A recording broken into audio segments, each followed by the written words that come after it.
On va à présent regarder ce qui fait la une des journaux français avec Sandrine Gomez. Bonjour Sandrine. Bonjour Pierrick. La presse française qui s'interroge ce matin sur l'avenir de l'Europe, une Europe qui se cherche un nouvel élan. Oui, dans 2 semaines, l'Europe fête ses 60 bougies et une nouvelle idée a été ressortie des cartons. Elle a été recyclée. Lundi, les dirigeants français, espagnols, allemands et italiens ont avancé notamment cette idée d'une Europe à la carte à 2 vitesses. Mais force est de constater, titre aujourd'hui Le Figaro, que l'Europe est impuissante à surmonter le choc du Brexit.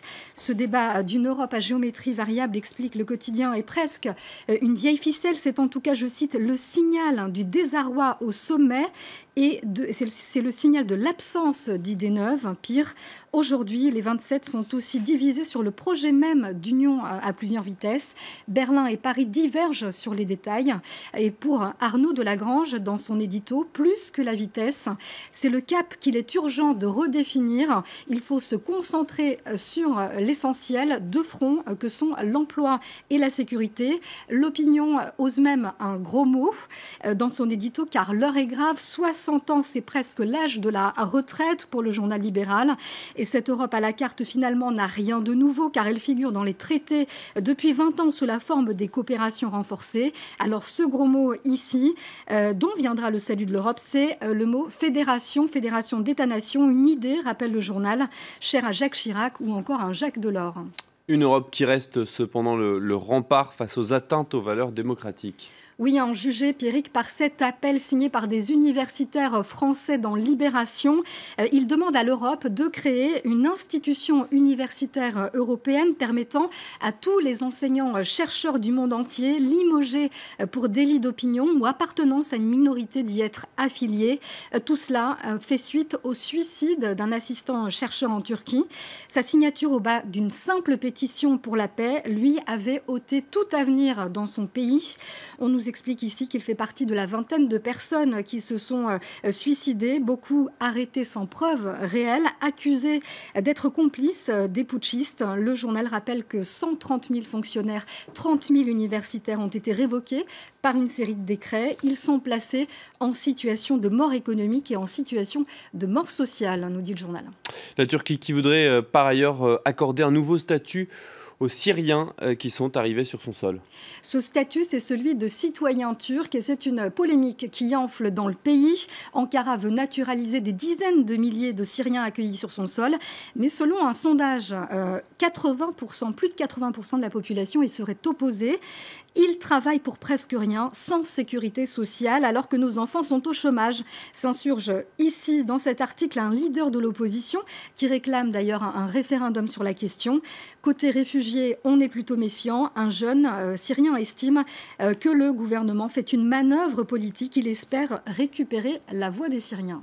Alors, à la page politique à présent, en France, la presse revient sur les ennuis judiciaires de Marine Le Pen. Oui, la présidente du FN a annoncé qu'elle ne se rendrait pas à la convocation des juges dans le cadre du dossier des assistants parlementaires. Elle fait jouer ici son droit à l'immunité. Alors, pour le Parisien, Marine Le Pen, c'est « faites ce que je dis ». Pas ce que je fais. Elle dénonce ici une instrumentalisation politique, un acharnement judiciaire dont elle est victime. Une ligne de défense qui a de quoi dérouter, souligne le Parisien, puisqu'elle appartient à une formation politique qui ne cesse de répéter depuis toujours, de dénoncer les dérives supposées de la classe politique. Tête haute et main propre, c'était un slogan du FN dans les années 90. Marine Le Pen, donc sur qui ces ennuis judiciaires semblent glisser comme une lettre à la poste. Oui, Marine Le Pen, on sait, elle se maintient dans les sondages. Elle est d'ailleurs plébiscitée, largement plébiscitée par les ouvriers. Et cela, ça donne du fil à retordre aux syndicats. Ils sont à la rue. Titre ce matin l'Opinion. Perturbé, écrit le journal libéral, par l'attrait du FN auprès de leurs adhérents. Voyez ce dessin. Ici, en fait, on voit Marine Le Pen avec ses propositions de retour à la retraite à 60 ans, d'embauche de fonctionnaires. Elle s'adresse au leader de la CGT, Philippe Martinez, elle lui dit, je vais y arriver, d'après Tinder, nous sommes compatibles à 80%.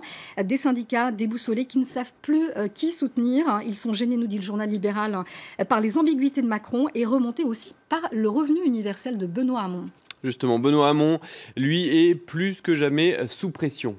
Oui, Benoît Hamon, il s'est engagé dans une course contre la montre. C'est ce que nous dit ce matin Libération en une. Il a 10 jours pour redresser la courbe.